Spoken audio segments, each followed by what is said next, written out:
Welcome to this Women's History Month webinar on Pauli Murray, sponsored by the Black Interfaith Project of IFYC, and with opening remarks by the Reverend Dr. Kelly Brown Douglas. Let me offer a brief word about IFYC and the Black Interfaith Project, and then I'll introduce our very special guest, Dean Douglas. IFYC was founded 20 years ago by my friend and colleague, Dr. Eboo Patel. Eboo was inspired by a vision to make interfaith cooperation a social norm in the United States.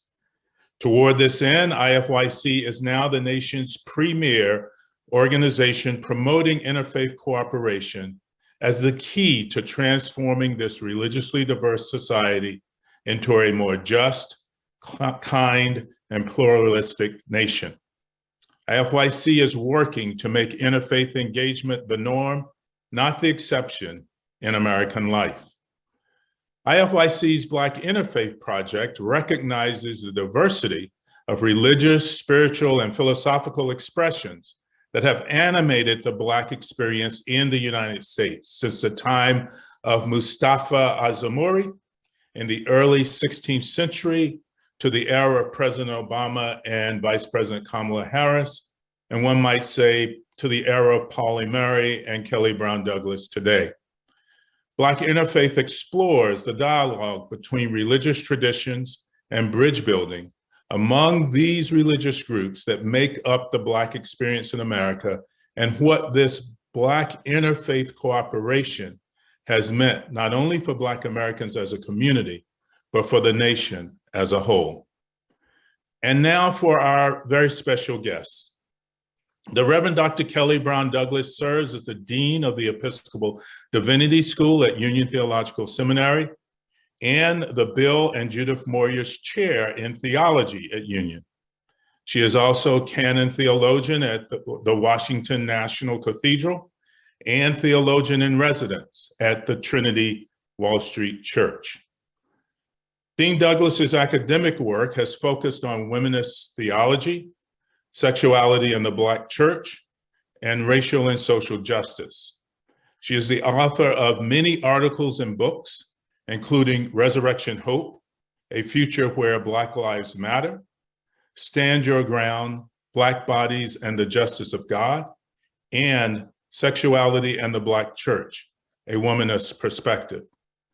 In addition to preaching in pulpits across the nation and speaking at universities and other institutions around the globe, Dean Douglas is a frequent and vocal presence in today's print, broadcast, and digital public square, speaking on racial and social justice, among other matters.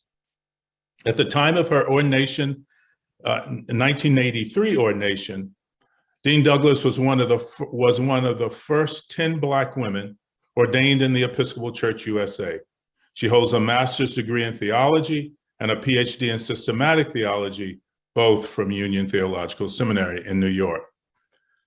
Now, Kelly and I have known each other since the early 1980s, and under the rubric of we live in a very small world, Dean Douglas and I met each other when she visited her brother, Bill Brown, at Yale Divinity School, where Bill was a student.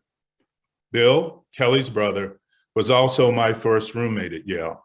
Yes, the world is too small, but it's been my pleasure over these decades to come to know and appreciate Dean Douglas and her many contributions. So I present her to you, the Reverend Dr. Kelly Douglas.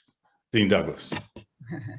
Thank you so much, Reverend Fred Davies and Fred, for that very, very gracious introduction. And indeed, we have known each other a long time. And so it is a blessing for the universe to function the way in which it does to bring us back together again.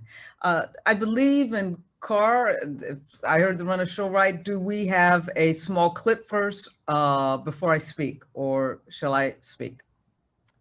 Thank you so much, Dean Douglas. We are going to show a short clip before you speak.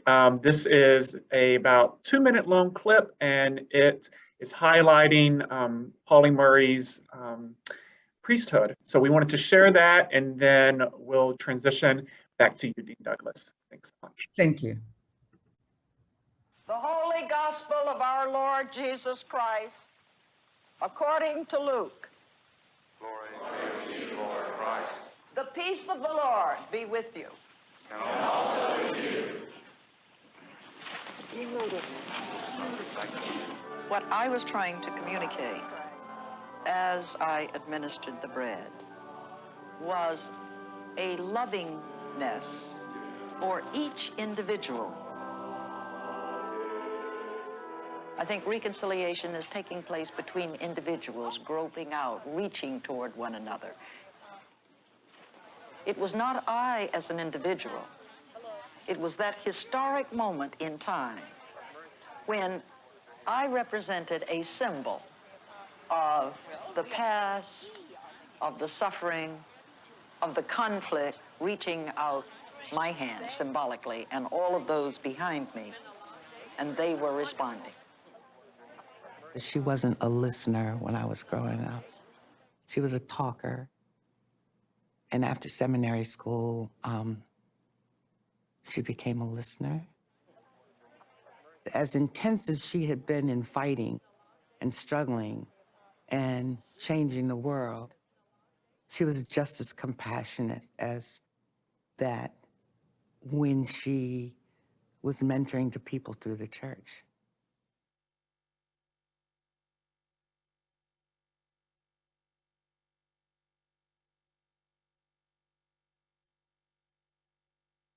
So that was a short clip. I should say it's from the documentary My Name is Pauli Murray. It just came out last year.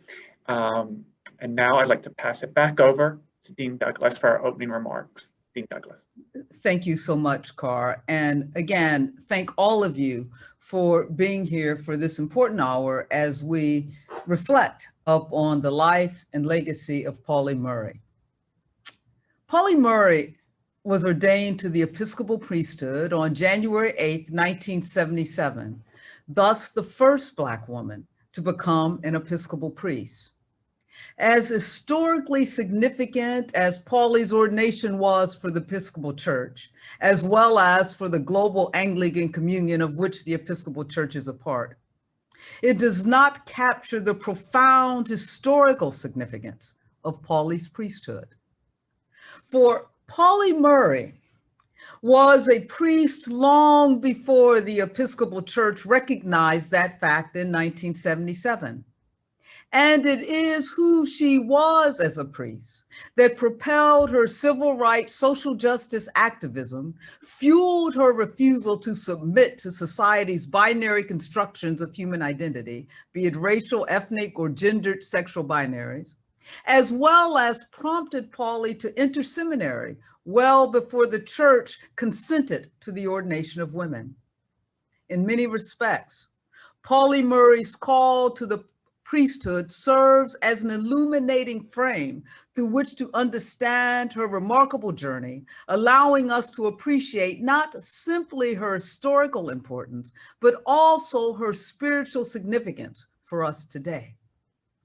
To appreciate the Pauli Murray that was the priest allows us to further appreciate why it is important for documentaries like My Name is Pauli Murray to be made, as well as future films such as the upcoming scripted film of Pauli's life being made by Film Cole and any other projects that will surely come. For to be sure, the fullness of who Pauli Murray was and Pauli's meaning for us cannot be captured in a film, a book, singular project, or panel. But with that said, let me try to at least point to Pauli's significance as a priest so to understand Pauli's historical and spiritual meaning and legacy for us today. As I was wrestling with my own call to the Episcopal priesthood, in light of protests and opposition that I received from Episcopal clergymen, my mentor and spiritual father in the priesthood, Fred Williams, told me this. He said, KD, as he called me, if you are a priest, that is between you and God. For it is God who calls you, not the church, he said. And so whether or not the church recognizes that call, it is left to you to live into it. And so it was for Pauli Murray. Pauli Murray lived into their priesthood way before that January 8th, 1977 day in Washington National Cathedral, where she was ordained to the priesthood by Bishop Creighton. Indeed, Pauli, perhaps long before, recognized the call to the priesthood, even as they did not name it as such. For they poignantly recognized that their November 20th, 1910 birth was in the year of Halley's Comet, and that it was on the same day that Leo Tolstoy died. Both events marking for Pauli more than simply a coincidence, but perhaps a sign regarding what was to come in their life. And to be sure, Pauli never forgot the words that Bishop Henry Delaney, one of the first Black Episcopal bishops, spoke to her on his deathbed as he pronounced Pauli as he said, a child of destiny. Perhaps I always think a moment in which an official from the church in fact recognized Pauli to be a priest. To say the least, the fact that Pauli Murray notes these events as momentous moments in their life, in the very least, suggests that fueling Pauli's historical trajectory was some sense of a spiritual trajectory. That is, a recognition of a power beyond themselves to which Pauli was connected, if not accountable. Whatever the case may be, Pauli would come to recognize, in reflecting back at their activism, that inasmuch as she was fighting the legal and political battles for workers' rights, civil rights, women's rights, and more, that even in those battles, she was, in their words, always more concerned with moral and ethical issues as opposed to political and legal issues. Thus, Pauli came to realize that, in her words, she was, quote unquote, doing ministry all along. As Pauli was trying to make the world, and I quote Pauli again, a true community based upon equality, mutuality, and reciprocity, one that affirms the richness of individual diversity as well as the common human ties that bind us together, end quote. This transcendent vision of a future that affirms the richness of individual diversity was indeed what compelled Pauli to doggedly claim their non-binary being in terms of gender and race. In doing so, Pauli refused to accept a segregated world, let alone a segregated society, for not only did such a society betray, as Pauli would say, common human ties, but it actually created internal segregated realities within Pauli, and thus struggles for Pauli and others like Pauli. It set, in other words, the various identities that were Pauli in opposition to one another, not allowing Pauli to flourish into the fullness of who they were called and created to be. As Pauli said, and I quote Pauli, "I do regard myself as a representative of blended humanity, carrying in my bloodstream," Pauli said, "the three great races of man, Caucasian, Negroid, and Mongoloid," end quote. Bottom line, Pauli's fight against segregation was political, personal, and spiritual. It was spiritual in that the very person of Pauli as a child of God suggested that God's human creation was and is not a bifurcated binary creation. And the journey was personal for Pauli in that Pauli's very personhood was more complicated than the binary social markers of race, gendered identity, and sexual expression would hold. And thus for Pauli, it was a political journey as Pauli fought against those social, political, and even ecclesiastical structures, systems, policies, and ideologies that negated the sacred value of Pauli's full personhood. And so, that Pauli identified the intersectionality of oppressions, as James as Jane Crow, was born not from abstract analysis of the inequities and the inequalities of laws that privileged white cisgendered hetero males, but it was born from Pauli's own lived experiences as someone who queered, if you will, the boundaries of the laws and the way in which justice could and should be enacted so that all could be respected and treated equally. And Pauli's sense of justice, therefore, was about catching up to what God created the world to be. The point of the matter is that even as we rightfully reflect upon the ways in which Pauli Murray's courageous activism and tremendous contributions from Brown versus the Board of Education to now to the fight for the ERA laid the foundation for a more just and equitable nation, it was, I believe, Pauli's priesthood as one being called from the womb that propelled them, if not sustained them, on their journey, justice-seeking journey, and as such, their significance. In as much as it was about changing policies and laws, this journey was most significantly about opening up our moral imagination for what was possible.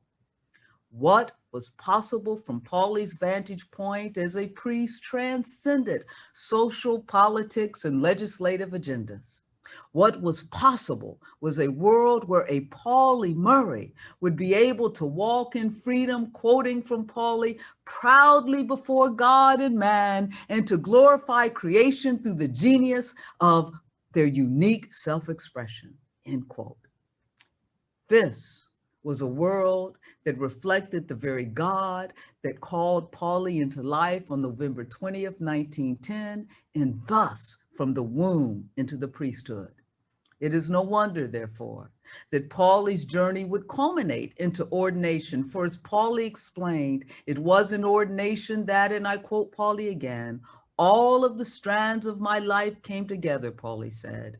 Descendant of slaver and of slave owner, I had already been called poet, lawyer, teacher, and friend.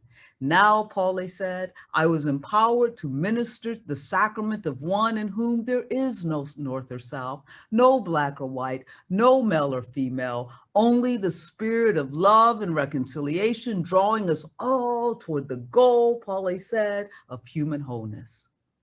And so, what is the significance of Pauli Murray for us today? It is that as a priest, Pauli expanded our moral imagination to envision a society where, in fact, there are no binaries of first and last, because all are treated equally and respected in their varied richness as the sacred creations that they are. And so, let our moral imaginations be expanded by the priest that was Pauli Murray to go about creating a world that could hold and allow for a Pauli Murray to flourish into the fullness of whom God has created them to be. And so it is left for us to carry forth the spiritual legacy that was Pauli Murray by resolving to partner with God, if you will, in moving toward a more just future. This is our spiritual call, one which Pauli captured most poignantly in words from her poem, Song in a Weary Throat. And so I will end my remarks with a stanza from that poem, as Pauli wrote, give me a song of hope in a world where I can sing it. Give me a song of faith and a people to believe in it. Give me a song of kindliness in a country where I can live it. Give me a song of hope and love in a brown girl's heart to hear it. Thank you. Thank you so much, Dean Douglas, for those beautiful words, and of course, particularly that last piece, the beautiful words of Pauli Murray herself. Thank you so much. I'd like to now turn over the conversation to our next guest, Professor Stephen Whitfield. As as Dean Douglas mentioned, the moral imagination and justice-seeking journey of Pauli Murray took them to many places in their lifetime. And one of the last positions that Pauli held before entering the priesthood was at Brandeis University, a traditional home of Jewish higher education. So we invited Professor Whitfield, who was actually a colleague of Pauli Murray's during their last period of time at Brandeis, to talk a little bit about the legacy of Pauli Murray at Brandeis and beyond.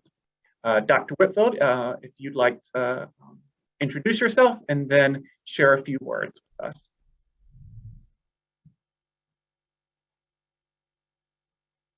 Hello, everybody, and it's really a pleasure and an honor to be here. Even though following Reverend Douglas, I must say it's extraordinarily intimidating, an extremely difficult act to follow, and particularly because of the power and eloquence of her remarks about Pauli Murray. I think by the accident of the actuarial tables, I may be, I think, probably the only person who's participating in this program who actually knew Pauli Murray, or at least knew Pauli Murray earlier than anybody else would have done so. And as Carr has mentioned, she was indeed my colleague. I was a graduate student at Brandeis till 1972. Then I joined the Department of American Studies. And in my first year at Brandeis, Pauli was spending her last year at Brandeis. She came in 1968, and as everybody in this program, I assume, knows, from an extraordinarily varied career, the academic world, the world of teaching and higher education, was her last stop before the Episcopalian priesthood. And it was a stop that was an extraordinary, I would say, transitional moment in her life. I mentioned that she arrived at Brandeis in 1968 to an institution which is unique because it is non-sectarian, but it's also Jewish sponsored. And the first morning that she arrived, she went to the cafeteria, the student cafeteria, to have breakfast.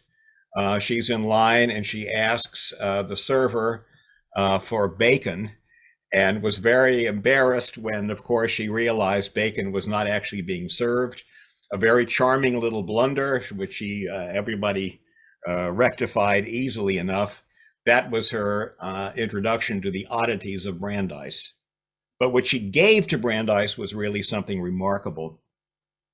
And that is she expanded the curriculum in the direction of legal studies, women's studies, what was then called African American studies, all within the rubric of the Department of American Studies, which was a program when she entered it and became a full-scale department in 1970.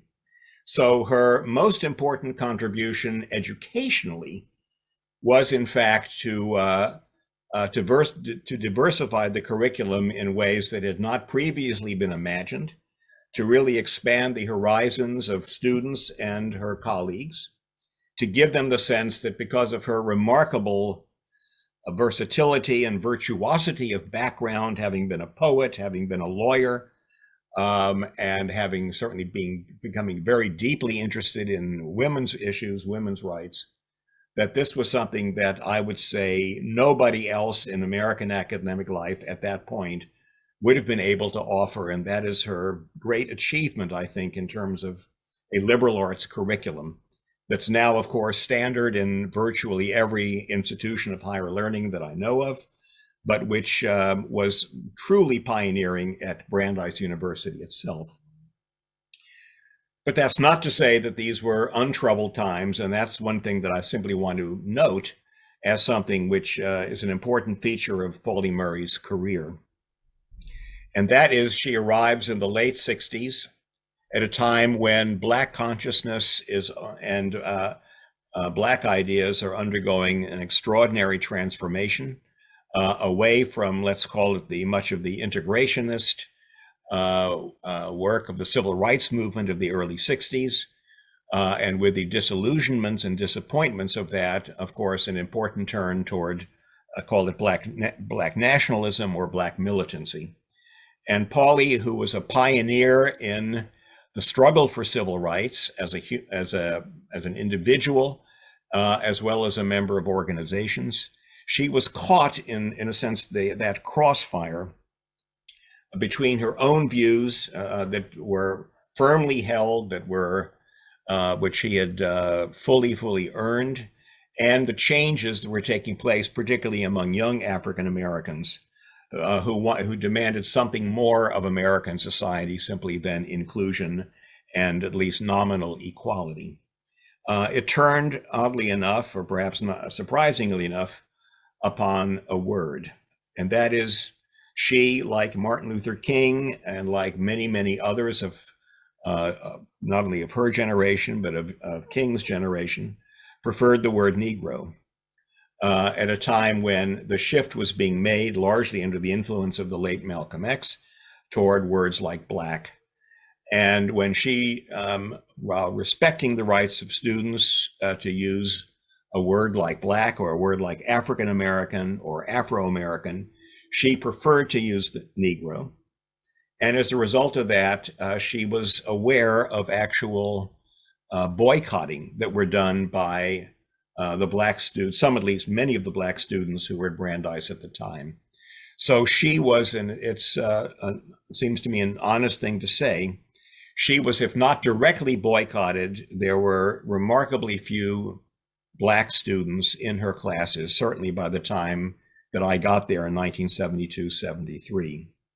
And in the spring of 1973, when her partner, Renee Barlow, was dying, I took over a few of Pauli's classes, particularly a seminar that I recall on race and the law. This was a special academic specialty of Pauli. She had written a standard book on the subject, published in 1951, on states' laws on race and color, an extraordinary compendium of laws which Thurgood Marshall hailed as the Bible of the civil rights movement in terms of extracting from the laws of de jure segregation that had been passed mostly in the southern states. These became the targets in all sorts of ways of the litigation of the NAACP and its Legal Defense and Education Fund. So Pauli, in teaching that course and in my own brief subbing for her, could not help noticing that the students were overwhelmingly white. I myself do not remember that particular class that time, any African-American students in it. And this was one of the poignant, I think, very poignant moments in her own career that she had lost, or she had passed beyond where the direction of much of the African-American sensibility at the time was going. I was not in any way privy to the hurt and the pain that she must have felt, but I'm quite certain that she did indeed feel it. The other thing that I most strikingly resemble about Pauli's year that overlapped with mine was a departmental meeting that now sounds like it's commonplace, customary, unsurprising.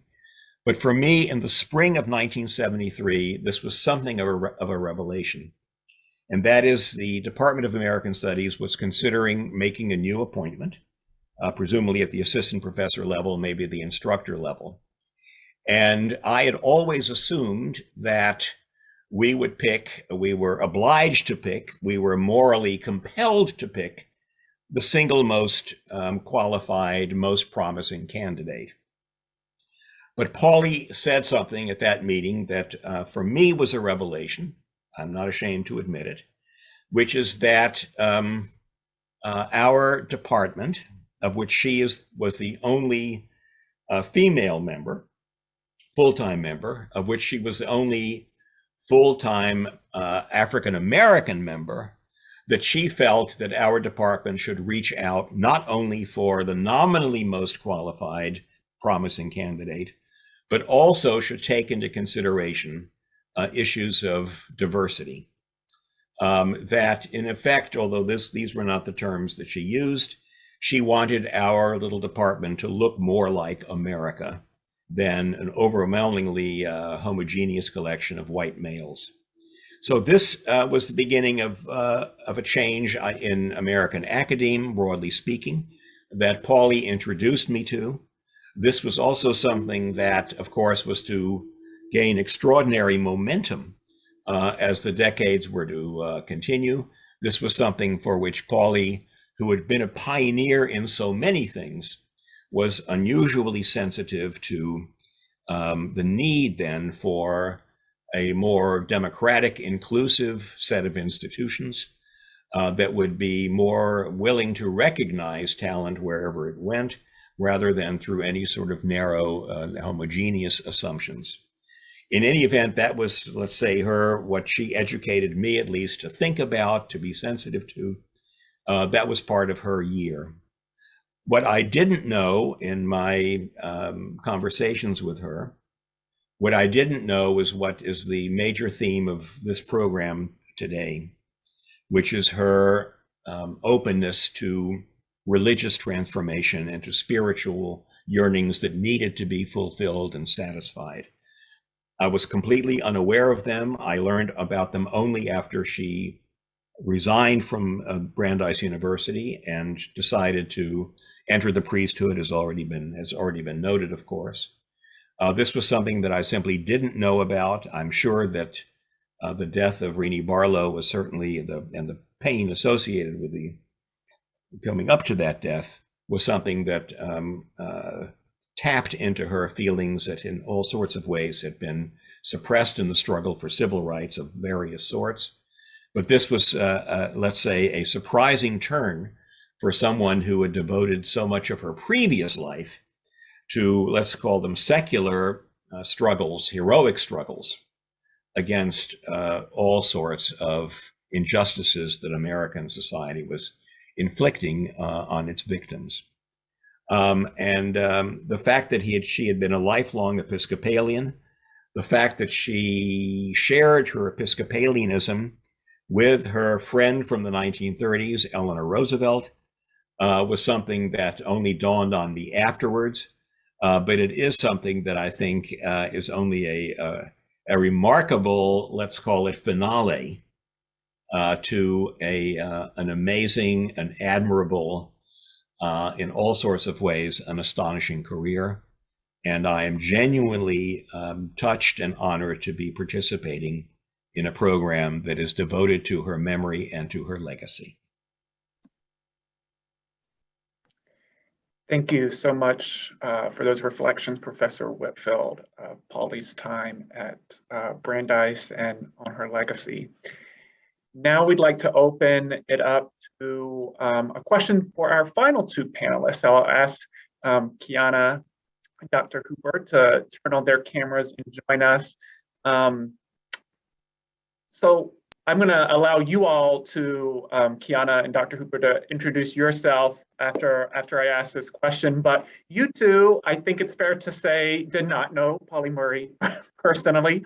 But you are certainly walking in different ways in their legacy. So I'd love to hear a little bit, one, about your own work, what you're doing right now to borrow from Dean Douglas's words to expand the moral imagination. So what you're doing in your own work and how you see that within the legacy of Dr. Murray. So Kianna, I'll start with you. If you want to introduce yourself and then address the question, and then Jay, I'll pass it over to you after that. Thank you, Car, and it is just a pleasure to be here. Following Pauli Murray's footsteps, that's a big comment to make, but I appreciate it. But you know, I am an activist, a writer, a minister, creative. Right now, I'm currently leading operations. I manage a team in St. Louis, Missouri at the Bail Project. So we're offering free bail assistance to people who are in the pretrial system. So people who are incarcerated but have not even gone through trial yet, who are sitting in jail simply because they can't afford to fight their cases outside of jail. So in that, I lead a team who's doing that work and also doing some community care. So once people are released, making sure that they get the resources that they need to continue to just be themselves and exist, and do whatever it is they need to do. So I'm doing that. And then also I've done some redefining public safety work in New York City. So thank you for having me here. And then I guess to answer your question, I'll be honest, when I read a little more about Pauli, Pauli, I think, is human first before anything else. When I read that, Pauli became a priest toward the end, I think 8 years before Pauli passed away, and couldn't administer the last rites to her friend's death. And like that being a part of her story, for me, it's like, okay, I am simply someone who was journeying, and Pauli had unrest and fire sitting at the crux of what led her to do this work. I didn't want to set out to be an activist. I don't want to set out to do what it is that I'm doing, but I have the same unrest, fire, and frustrations being a female, being Black, being in rooms where my voice is, not always wanted to be heard. So I think that is a way that I'm just following her journey. Thank you, Kianna. Dr. Hooper? Yes, hi, I'm J. Exodus Hooper. It's wonderful to see all of you. It has been just insightful. Oh my gosh, I've enjoyed everything I've heard so far. I'm currently with the American Ethical Union, or some of you probably know it as the Ethical Culture Movement.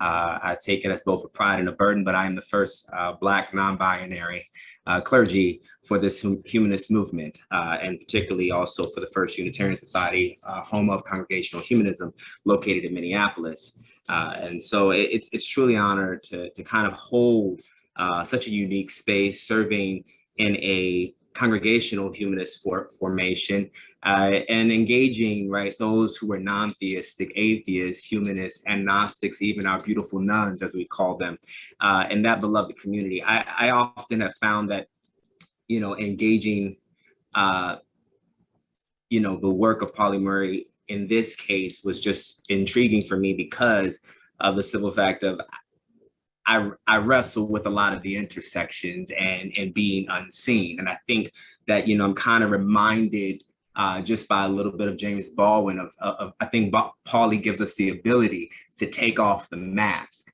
if you will, right? And allow for us to actually be seen and be present. And I think, as a humanist and as a congregational humanist, there's something that happens within the non-theistic community where we become unseen. And I love to see us as the unseen guest, and sometimes like to come in as the blessing in disguise. And most folk don't know how to sit with that. Rather, I use it interchangeably. Pardon me, there's a little bit of siren in my background. But, I find that this work is, requires multiple layers. And I see how, I would say that Pauli Murray was putting into practice what we saw, from the early works of Dolores Williams when she begins to talk about the demonarchy and the fact that it was, traditionally, this kind of traditional and collective instrument of social control regarding white government. And, I think if anything, to hear the readings and to hear and to see, if you haven't seen the film, I definitely encourage you to do so. As someone who loves film, I too share, like my dear sister, that we are both artists and writers. And so I love making films and things. So you might catch me on the flip side on that, but there's just too many other things to hold when you're an interdisciplinary. And so I think what I see with Pauli Murray is also the ways of holding those intersections, but also holding what, Collins talks about as kind of a matrix of domination. And so there's a domination effect at the same time as an intersection. And I'm so glad that I get a chance to share this space with you, Kianna, and definitely Dr. Kelly Brown Douglas and so many. So I'm just grateful to be here. Oh, and we are so grateful to have you here. Thank you both for sharing a little bit more about the work that you do, and you can see both of their very extended bios in our chat, and I encourage you to check out both of the organizations that Kianna and Dr. Hooper work for or work with. So I want to open up, my next question is for the whole panel, and maybe I'll start with Dean Douglas, and then open it up to everyone to respond. I'm interested, thinking about Pauli Murray's spiritual legacy right now.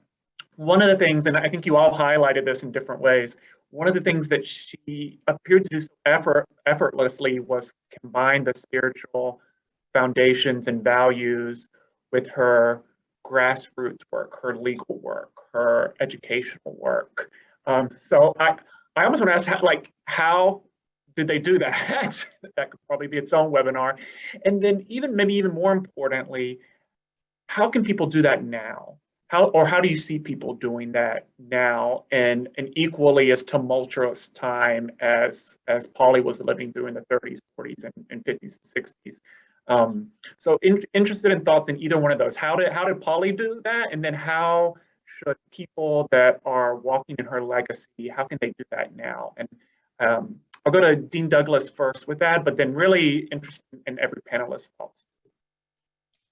Thank you, Carr. And first, again, I want to thank everybody, Stephen, Kianna, and Reverend Dr. Hooper for your remarks. And my goodness, what a pleasure to be on this panel with you and Dr. Exodus Hooper and Kianna. Thank you for your work as well. So, Carr, I want to answer that. And I want to say, put a couple pins in things that people have previously said, which in fact will lead to the answer to your question. I'll be very brief. First, I want to put a pin in Pauli's time at Brandeis, right? And recognize, first of all, that Pauli also recognized, and Pauli recognized this in their own autobiography, this sort of not even attention, the generational sort of the different gaze that they had on the world between the generations in terms of the African-American struggle that never alienated Pauli from that struggle at all.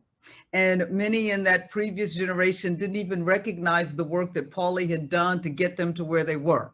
And we see that even in the film, right? And so there's something about knowing our own story and the legacy and the shoes in which we walk. So they didn't know that work. The other thing is that for Pauli, it wasn't simply a matter of Negro or Black, and Pauli didn't want to go with the militant side of things. Pauli was militant, but it was a recognition of trying to encompass the wholeness and not really live in binary-like constructions. And for Pauli, Black reflected a binary-like construction that did not even reflect the fullness of those in the African diaspora. And so that's one thing. Then the other is that, yes, Pauli recognized that their classes didn't have a lot of Black students. Pauli talked about it, but Pauli also said it wasn't just a militant thing, that Pauli got a reputation for being a hard taskmaster. And Pauli also had very poignant relationships with individual Black students at Brandeis. So I just don't want an impression that Pauli was alienated from the Black community there, because it's not the case. They were different, but then the Black community is not monolithic, and people often began to think that we're monolithic politically, theologically, spiritually, et cetera. It's not. And so that reflects that. The other thing is to also understand that Pauli received tenure at Brandeis, but it wasn't without a battle. Pauli had to fight that battle because Pauli was a Black woman, and it didn't come easy. And so we got to be clear that all things weren't, things weren't all nice and cozy at Brandeis for Pauli. Pauli fought a hard-earned battle for tenure at Brandeis, because they didn't want to recognize who Pauli was, didn't think that her scholarship was serious, who Pauli was. So I just want to point out those couple of things that add some flavor, if you will, to Pauli's life at Brandeis. And so now to your question, that how did Pauli bring those two things together? And when people talk, a lot of people, Stephen will say, and others have said, yeah, they didn't know Pauli was into the religion thing and the priesthood thing. But it was never, then this is my reading, and if you really read Pauli, the spiritual always propelled the political, the spiritual propelled the activism. And so the way in which Pauli brought it together was because Pauli, in short, my words, knew the way things aren't the way things are supposed to be. And Pauli understood that because Pauli had this wider vision of justice. Pauli always moved through this prism of love, right? And if you listen to Pauli's sermons, Pauli talks about love. And that compelled Pauli, propelled and compelled Pauli into the activism. And that's why Pauli says very distinctly, it was always more about the moral and the ethical than simply the political. And so for Pauli, if Pauli was going to live into Pauli's own sense of faith, then that meant that Pauli had no choice, that social justice wasn't a choice. As I like to say, it was the gospel, it was the faith, it was the spiritual. So Pauli continually found a way to try to engage the world, to make it be what it's supposed to be. And so the sacred secular split that we talk about in Pauli's life, I think that it's not that we should see that life in discrete segments. We should see it as an arc. And there was this natural sort of culmination, as Pauli would say, into the priesthood, because that's where Pauli lived fully into this sort of call by God. And for Pauli, it was like, in God, there is no north or south, east or west, no binaries. And so that's where Pauli found that fullness in the priesthood, even though, Kianna, you're right? That's different from the church. The church is aspiring to be church and live into what God calls us to be. But Pauli found it in God. So that's, I say it's not a segmented reality. It's an arc for Pauli. And Pauli's spiritual self propelled Pauli into the activism.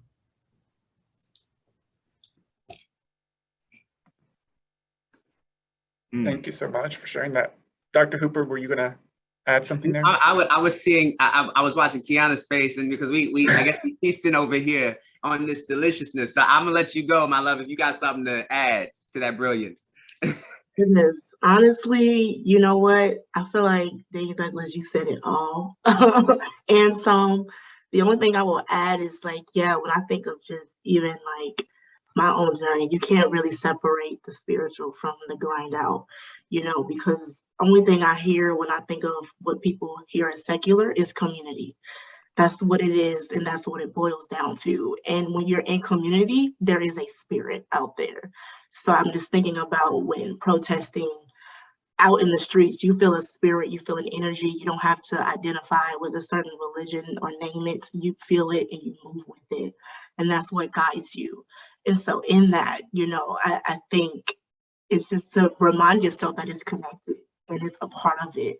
And so when you look at it, you want to make sure to know that it's all intersection in Pauli's journey. So I don't think maybe the question that resonates is how do people find different facets, but it's, what do you feel? What's wrestling with you? Like, what's something that's important to you? And what community do you want to be in to be sustainable while doing that? Because we don't talk about sustainability in this work that much. And when you find that, what part of that work do you want to continue to lead and guide? So yeah, like I walk the streets, I'm a minister, but I didn't think of it separately. I didn't think of it like I want to get through all of these different steps. I just knew that, okay, I'm here, and if y'all say I need to be a minister so y'all can hear me talk, then I'm gonna be a minister and I'm gonna talk. So I think it's being present. I think, as Dr. J mentioned, it's being present, it's being in community, and it's like just really sharpening your gifts, learning more, and knowing that, we're all a body. We all have different ways to add to reach the same goal. To add to that brilliance too, just I think one of the things that comes up for me, especially as thinking about, like, I'm so glad to hear kind of the term secular. I think about the reimagining of 2 Corinthians 3:17 by Jose Cumberland, who talks about where the Spirit of the Lord is, there is equality. And I think I think in many ways, that's something that, Murray brings us into. They invite us to understand that there needs to be a transformation with the text. There's something very futuristic about queerness, if I may. There's something there's a lot of possibility in that. And so the posture of folk who are looking and doing the me search, in addition to applying research to get us to a we search, it can get lost. Right? But we've got to give people, right, the footsteps that they need, because there is so much that has to happen to generate new thinking, and not just good thinking, but also best practices. And I think if we begin to think about our body, what I'm really interested in as a humanist, is, which always has fascinated me, is the fact that there is a need to be embodied, to constantly be in practice, to constantly put ourselves on the front line. I see Murray putting everything on the front line constantly. I think it's imperative to talk about, yes, their academics, and at the same time, their priesthood and their activism. But if we look at the story, all of that is being, filled out through this constant suffering. And I'm going to do it. We all Unionites here, so we know, James Cone gave us a really good, hefty understanding of the poetic imagination. And if we think about what the poetic imagination really engage with the process of liberation, and if I can speak to those who are probably on this online session right now, who are queer and queer people of color, who are holding that torch, you have such an obligation to introduce us not only just to the poetic imagination, but engage us in the poetic imagination with that moral imagination that Pauli is constantly generating through their experience. For me, I do find that you cannot separate. I trust me, I did not expect to be in a secular movement. I did not expect to be in a humanist community. And when I say the words congregation, it makes people have chills. But I think I share with this, thinking about Pauli Murray too, is that congregation was not just a religious sense, not what just in the religious sense. Congregation, as I find it, and for often my community who has experienced a lot of religious trauma, have to come to the congregational moment understanding that congregation is an antonym for segregation.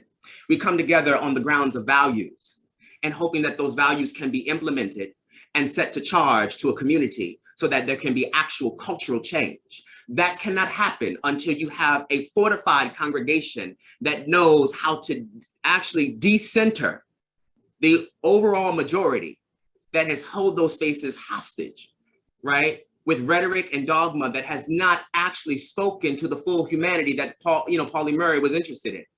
So that's just something y'all are just generating that, and I really sit with that. Gosh, thank you so much for sharing that. And that's actually a great lead in to our final questions / final comments from each of you.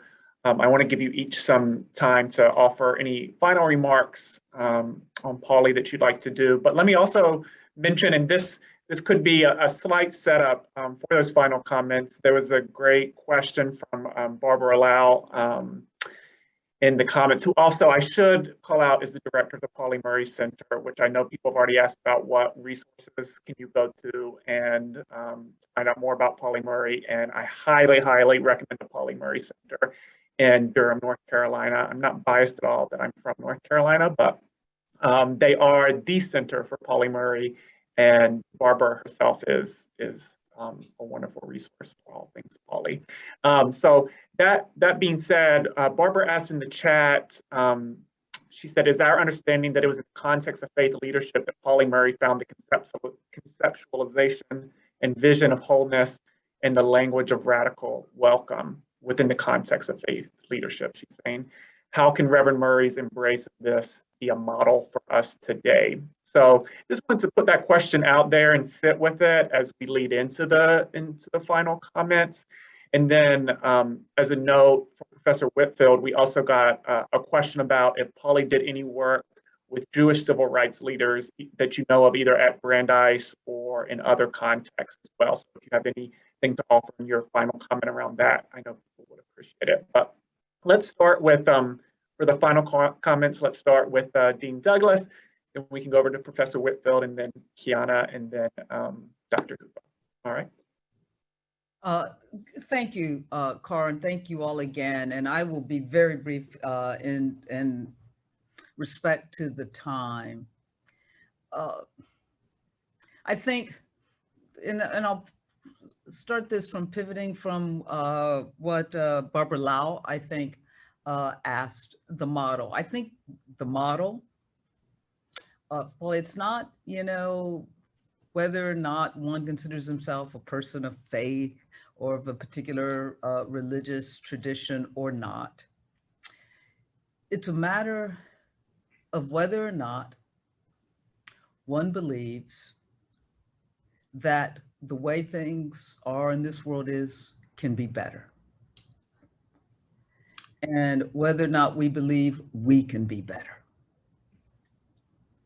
It was indeed Pauli Murray's own faith and spirituality that allowed Pauli to know, yep, we can be better. The world can be better, and we as a people can be better. And Pauli went about trying to create a better world. And the beginning of that better world is a world that will indeed allow every single part of God's creation to flourish. And what Pauli embodied for us in Pauli's work and in Pauli's person was the possibilities for that flourishing. Because it has to be a world that can contain a Pauli, which Dr. J queers all limiting boundaries. And so when you talk about queerness being futuristic, it is, because it queers the boundaries that have limited and constrained what it means to be fully human. And so that's where I'll leave it, that Pauli helps us to, as I said before, expand our moral imaginary of what's possible. And what is possible is a world where Pauli can be Pauli and all the other Paulis can be Paulis.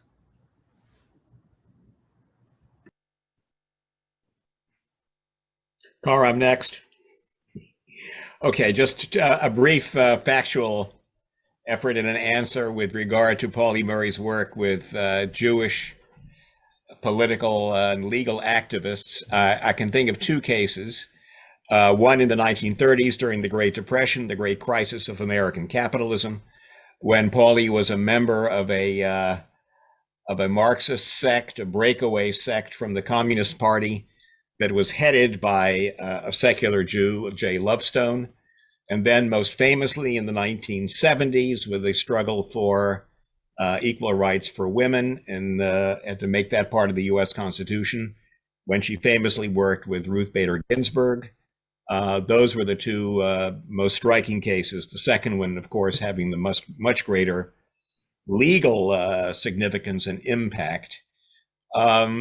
I would only say, without wanting to get into any sort of argument, that if you could distinguish, if it's possible to distinguish between the spiritual and the religious, it's fair to say that I have no doubt that Pauli Murray had spiritual longings and a spiritual career that ran the gamut, the arc of her life. The religious part of it, the formal religious part of it, the priesthood part of it was only the last 8 years. And it's important to look at the entirety of the career to see its full significance and to note, as Catherine Schultz said in the New Yorker in a piece about Pauli Murray, the very poignant remark that Pauli's life was hard so that everybody else's life could be made easier. Kianna? I think where I'm sitting with now, and this may or may not answer the question, I'm just going with my spirit right now. But you know, what Dean Douglas was mentioning about moral and ethics, you know, versus it being strictly political, you know, I think at the end of the day, you know, Pauli, I think, could see a world, you know, where she existed freely, but then couldn't also, you know, in Dark Testament, you know, that hope is but a song in a weary throat. That's it's eloquent and beautiful, but when you think about it, you know, and then she said, give me a world where I can see it, give me a song to sing, you know, so I could just imagine like someone who's done all these amazing things to be able to just boil it down to that and say, that's where I'm at and that's where I'm resting with. So I think at the end of the day, you know, it's about what's good, what's right, and equity, you know, not just equality, equity.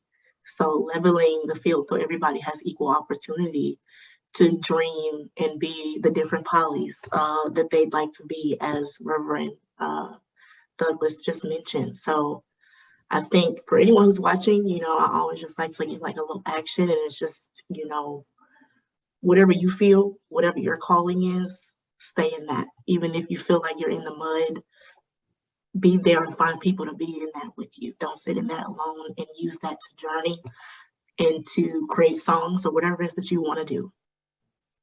Thank you. Thank you. I think for me, you know, I do go back to James Baldwin, and thinking about love being a state of being, right? And love being a state of being. I think Pauli was a state of being, a state of being of love, a state of being of liberation, a state of being of what I love to engage with, which is beauty. I find it to be the most pivotal thing. And so when I talk about spirituality, you know, it can be difficult as a humanist to talk about spirituality, though I'm not foreign to it because I did grow up in Holiness Church as a child. But, you know, when I think about it and have to, if you will, convert language, you know, I think of spirituality as an act of remembering, pulling pieces of the being together, pieces that have been taken. And Pauli does make it very clear that my life is somewhat unbearable in this present phase. And I love that thinking, and that if I encourage a lot of the seminarians, those activists out there, to give people a sense of spirituality, to a place where they remember, they begin to do some remembering, pull the pieces of themselves into being through acts of liberation, through acts of love, and be able to declare themselves beautiful. Because that is what Murray was doing. Murray was interested in a beautiful construction of what America could look like for folk like ourselves. Thank you. Thank you so much. And you all were a beautiful construction today of Pauli's legacy personified. So I appreciate all of you speaking on our panel today and sharing such wisdom with everyone. I'd like to conclude and thank you for our participants for bearing with us. I know we're a little bit over time, but I think it's time well spent. To conclude, I'm going to pass it over to my colleague, Alexis, who will share a little bit about upcoming Black Interfaith events at IFYC. So Alexis, I'll let you take it away. Thank you, Carr. My name is Alexis Vaughn. I'm the program manager of the Black Interfaith Project at IFYC. And on behalf of all my IFYC colleagues, Carr, Becca, Ali, and Fred, I just want to thank everyone on this panel for your remarks and your reflections. Thank you to all who are joining us via Zoom for your engagement. And As you can see in the chat, there's so many more ways to engage with the life and legacy of Pauli Murray, so we encourage you to do so. Going forward, as we enter the season of spring, the Black Interfaith Project at IFYC is excited to announce its next event in conjunction with the Center for Earth Ethics at Union Theological Seminary. In May, we are going to host a panel discussion about the global climate crisis with Vice President Al Gore and Ibrahim Abdul Mateen, who is the author of Green Deen, What Islam Teaches About Protecting the Planet. So this is going to be a diverse panel of religious leaders, policymakers, and activists who are both focusing on the centrality of the earth in our spiritual practices, but also who are working diligently to mitigate the climate crisis. So we are hopeful that we will be able to announce a date and a time for that event soon, but please do continue to check out our website, ifyc.org, and follow us on social media for updates. So again, thank you all for joining us and have a great day.